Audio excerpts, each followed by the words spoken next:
I feel like it's so echoey in here. I feel like it is really echoey.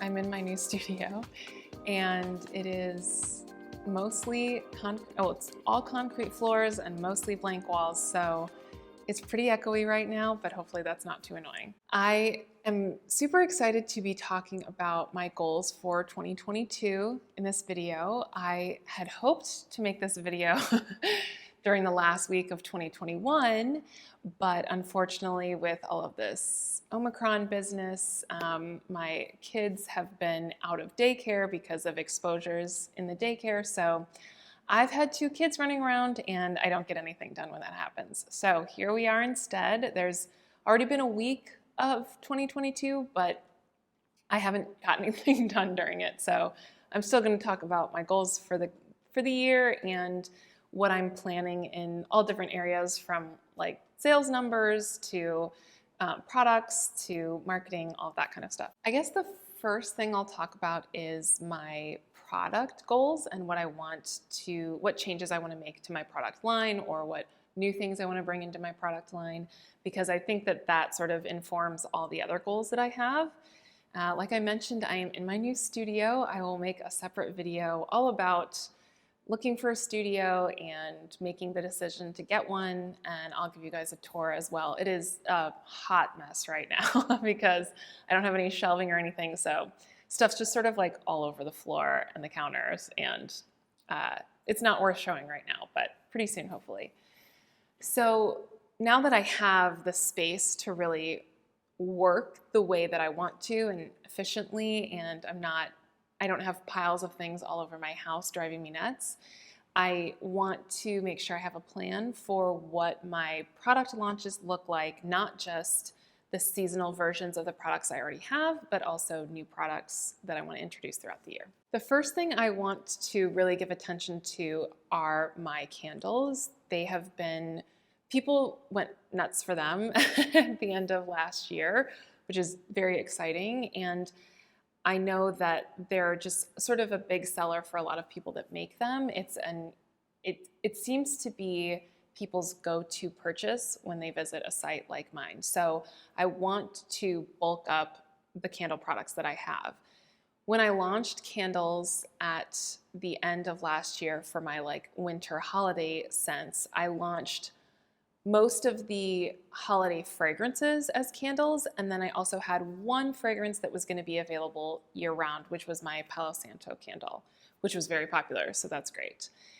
I want to eventually have a line of maybe 5 to 8 fragrances that are available year-round as candles. So one of the things I want to work on first is figuring out what are those year-round fragrances. I want them to fall into a wide range of categories, so that if someone really gravitates towards floral, they have an option for that. If someone likes woodsy, they have Palo Santo for that. If someone likes herbal, there's an option for everybody. So I have a restock coming up later this month, and one of the things I'll be launching along with that is my second year-round phrase, which is my Verdant candle. It smells so good. I feel like it's a really great kitchen candle because it's got some really nice herbal fragrances. There's rosemary in there, there's thyme, there's some coriander. It feels like you're maybe like in a Tuscan villa somewhere. And these are just the fragrances that sort of waft through the air.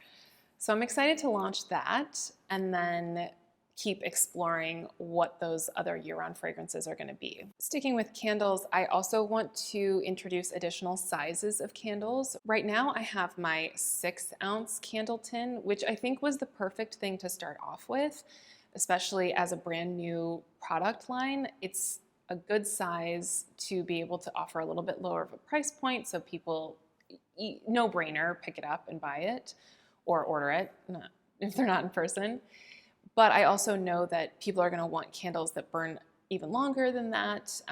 You know, a bigger candle makes for a more substantial gift if you're giving it to someone else. So right now, the biggest hang up with that is finding the right vessels. There are a ton of options and also not enough options, if that makes sense. It's a really tough balance between something that looks the way I want it to look and is at a price point that I feel comfortable offering to my audience. So that's why I think I'll probably potentially do 2 additional sizes beyond the candle tin, because I want something that is a little bit bigger but not super expensive, and then I think I might have like a larger candle that is a higher price point, and if people want it, they want it, and if they don't, they don't. They have other options. So that's going to be a process here at the beginning of the year, is searching for the vessel first, and then once I do that, it should be pretty easy to execute the additional candles. You know, I'm probably jinxing myself by saying that, but it seems like it will be. I also want to continue working on the shower steamers. I'm super, super close. I actually sent out a test batch to a close friend of mine, and I felt really good about how everything came together. And now I just need to basically work it into my production schedule. Right now, I'm so deep in spring soaps and spring candles that finding time, especially with my kids being home more, that's really the biggest hang up, is just finding the time to make the quantity that I need to make. That's the biggest downside to having everything at my studio now, is that I can't, during my son's nap, like I can't run upstairs and work on something. I have to come here to work on it, which is what I need for my mental health, but it is tough when I'm trying to produce as much as possible and my kids continue to not be able to go to daycare. The same way that I want an additional size of my candles, I also want to offer an additional size of soap at some point. The soap bar that I make is pretty substantial, and it's really good for a shower size, you know, for washing your body. You want it to last long. You don't want to have to be constantly replacing that. But it's a little big for a sink side hand soap. So I'd like to offer probably like a disc, like a sort of puck shape with a hand soap. And I also want to work on getting a stamp so that I can sort of sell it just as like a very simple cylinder with a stamp on top with my information, and then maybe no packaging. I don't know. I haven't figured that out yet, obviously. But I'm working on that right now, just sort of brainstorming what's the right size, what's the most efficient way to make a bunch of those, and then also figuring out what goes on the stamp, what does it look like, that sort of thing. I also want to continue working on bath bombs. That was another thing that I made around the holidays just for friends of mine as sort of an experiment to see, like, where am I at in terms of this recipe and how am I feeling about it? And I don't know if it's because the air is drier here because it's wintertime, but it went a lot better this time around. Like, I made a handful of them that I feel actually really good about. So I think I'm pretty good on the recipe. And again, now it's figuring out that packaging. I'm torn on individual bombs that would be bigger, or like a multi-pack of smaller bath bombs. And eventually I'd love to be able to offer both, but I do have to figure out what's the right thing to start with, because I don't want to overwhelm myself with a bunch of things at once. So right now I'm trying to figure out, like, where do I start on that front? And then the last thing that's probably further down the line, because it's going to take a lot more research and a lot more, I don't know, figuring out how the money side of it works, but I eventually want to offer some products that potentially I don't make. So for example, soap savers, the soap dishes, kind of things that you put underneath a bar of soap to get the most out of it. I think they're so crucial if you are someone who uses soap bars. And I want to be able to offer that to people, especially if there's someone who's newer to using soap. I don't want them to buy the soap and have a bad experience because they don't have everything they need. So I want to offer that, but you know, I'm not going to be making those most likely. So that, potentially some other fun items that are just easy to add on. That's a big project, might be closer to the end of the year before I'm able to do that. And then with talk of all of these new products, another goal I'm setting for myself is a sales goal. You know, what revenue do I want to hit this year? And with that, figuring out those numbers is really just a way for me to break down my production goals too. You know, it's like if I want X number of revenue, I have to figure out the math behind how many bars of soap is that? How many candles is that? How, you know, what's the combination of things that I think is going to get me to that number? And then I have to make sure I'm producing that much because obviously if I can't even make that much product, it's impossible for me to hit the goal. So I'm setting those goals not so much because it's about like how much can I make? It's more about like this feels reasonable. It feels reasonable, but a little bit beyond what I'm comfortable with, which I think is a good way to set a sales goal. And so how do I break that down to figure out that I'm like figuring out how to stay focused and on track with the numbers I need for that. Another goal is related to how many in-person events I want to do. After the Dandy Market went so well, I know that that's something I definitely want to do to continue growing my name and getting sales in another avenue. So I want to do at least 12 markets this year. That's, you know, obviously I came to that because it's a one a month.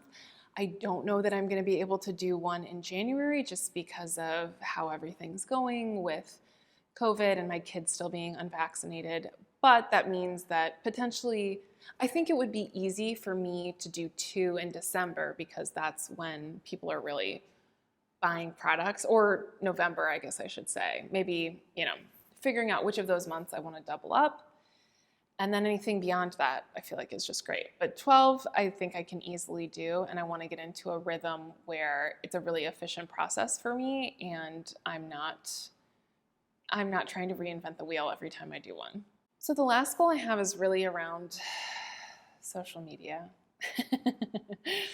I feel very conflicted about this. I would love to be able to grow my business without social media at all because it stresses me out. But I know that at this point, it's such a convenient way for me to grow my audience. So I do think it's important to set goals around that. At this point, I think the most reasonable thing for me to do is focus on YouTube and TikTok. Instagram really stresses me out. And I also find that when I go into Instagram to work on my business, I still drift over to other accounts. And the way that I feel those like feelings of comparison, and I don't know, I just like feel yuckier when I use Instagram. So I'm going to keep using it because I know a lot of people enjoy it. And there's a lot of stuff I do enjoy about it. But I want to, in terms of like what I'm going to focus my effort on, I think that TikTok might be the best place for me to be because I think I like video in general. And I like that it's not, even though I enjoy aesthetics, I think the standard that I hold myself to on Instagram is part of what stops me from posting more and engaging more. Whereas with TikTok, it's a little bit more casual in terms of people want it to look like real life. So you don't have to worry as much about like how perfect is everything looking. They kind of just want to like see videos and see more about what's happening with you. So I think that might be the right vibe for where I'm at right now. And Instagram might be the sort of thing that I can push more when someone else is managing my social media for me, which who knows when that'll be, but I think that's the best way to go about it for now. And that's pretty much what I'm thinking for the year. Nothing is super firm, and a lot of these they're goals that I'm setting because I want to create the processes that will help me get there. And ultimately the takeaway is having good systems and processes. So if I don't reach specific numbers, I'm not going to beat myself up about it because I still think I will have made tremendous progress on the systems that I set up to reach those goals. So that's my thought process. I will definitely keep you all posted on how it's going. And again, Studio Tour is coming soon. So if you're not already subscribed, please subscribe so that you know as soon as that's available. And I just appreciate you all watching, and I wish you all the best for 2022.